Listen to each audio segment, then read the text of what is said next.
Umi hanya mengandalkan promosi dari mulut ke mulut.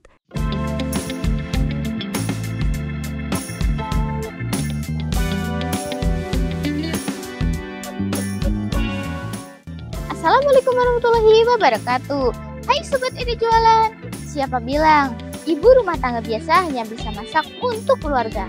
Dari dapur kecil sederhana, kini lahir usaha catering rumahan yang mampu bersaing dengan catering profesional. Setiap menu diolah dengan bahan pilihan dan bumbu diracik dengan ketelitian, serta rasa autentik masakan rumahan yang selalu bikin kangen. Tidak hanya soal rasa, porsi yang melimpah dan harga yang bersahabat menjadi alasan mengapa banyak pelanggan jatuh hati. Inilah bukti bahwa ketekunan seorang ibu bisa melahirkan hidangan yang menggoyang lidah, memuaskan, dan membuat setiap acara Anda lebih terkesan. Catering rumahan dari tangan penuh cinta untuk semua momen istimewa Anda.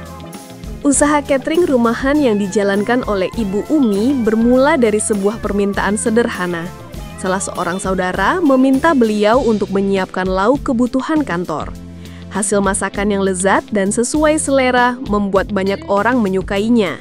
Hingga dari mulut ke mulut, kabar tentang masakan Ibu Umi mulai menyebar.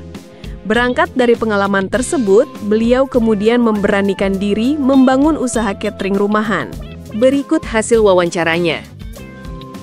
2007, dulu di Jakarta. Awalnya kan kakak saya kerja, terus saya diminta tolong kakak saya, tolong masakin sekalian saya gitulah.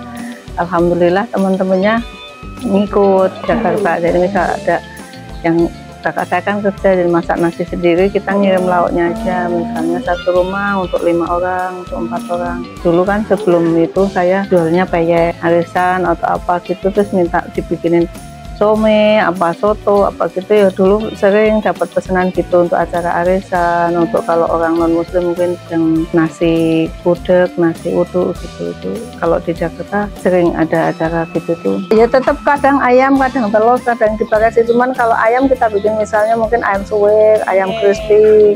Kalau ikan misalnya ikan patin kita bikin crispy. Bobnya itu yang bulat yang dicuci. Harganya terjangkau tapi ya nggak meninggalkan gizinya gitu. Kalau puasa itu ya kita ayam tuh sekilo potong 10 walaupun harga 10.000.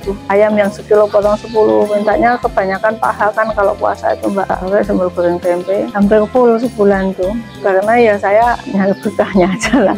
Saya mikirnya gini mbak, dengan harga 10.000 saya bisa melayani orang, saya bisa kalau saya pengen nakjil saya alhamdulillah bisa dari situ. Jadi memang nggak banyak terus, tapi yang bantuin saya juga kita udah komitmen. Saya harganya nggak tinggi, jadi saya nggak berani bayar tinggi.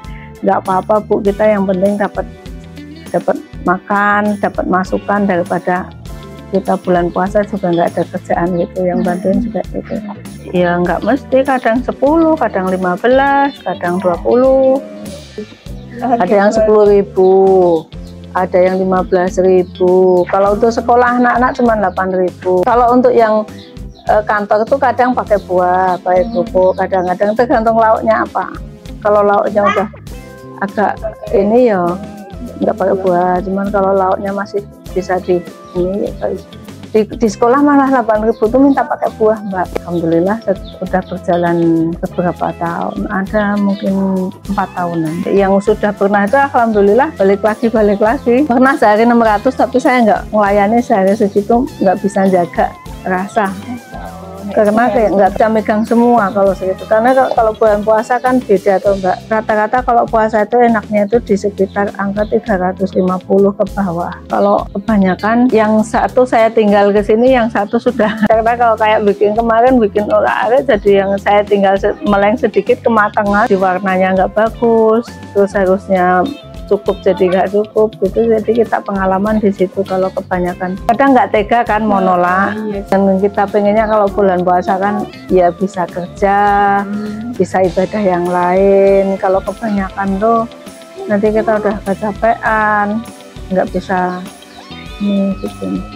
Selama ini alhamdulillah masih bisa berjalan dua-duanya, nggak ketinggalan di ininya, nggak ini. Jangan sampai yang bantuin juga nanti selama ini yang bantuin masih bisa ke masjid. Jadi kita kan kalau puasa itu kan jam 4 udah dikirim-kirim. Kalau nggak diambil ya udah dikirim. Jadi nanti jam 5 pada ngaji itu udah bisa. Yang misalnya yang satu ngirim, yang satu bebenah di rumah tuh mau ngaji semua udah beres gitu loh Mbak. Karena kita juga nggak punya tenaga pemasaran. Tanpa strategi pemasaran yang rumit, Ibu Umi hanya mengandalkan promosi dari mulut ke mulut dan relasi yang beliau miliki. Namun demikian, kepercayaan pelanggan terhadap kualitas masakannya membuat pesanan datang hampir setiap hari, baik dalam bentuk catering box maupun aneka snack. Keunggulan dari catering Ibu Umi terletak pada cita rasa masakan yang enak, porsi yang pas, serta harga yang sangat terjangkau. Dengan keunggulan tersebut, pelanggan tidak hanya merasa puas, tetapi juga kembali memesan untuk berbagai kebutuhan acara. Menurut Ibu Umi, usaha ini tidak semata-mata dijalankan untuk keuntungan, melainkan untuk mencari keberkahan. Beliau merasa bahagia apabila pelanggan dapat menikmati setiap hidangan yang beliau masak dengan sepenuh hati. Kisah ini membuktikan bahwa usaha kecil bukanlah hal sepele. Dengan cinta pada masakan, konsistensi dalam menjaga kualitas dan strategi yang tepat, usaha yang berawal dari rumah bisa berkembang menjadi sumber rezeki yang besar. Saatnya ibu rumah tangga berdaya, saatnya dapur rumah menjadi sumber penghasilan. Dan siapa tahu, justru dari dapur sederhana itu, lahir usaha besar yang akan dikenang. Nah, bagaimana Sobat Ide Jualan? Cara memulai usaha catering rumahan tidak sulit kan? Semoga bermanfaat ya. Wassalamualaikum warahmatullahi wabarakatuh.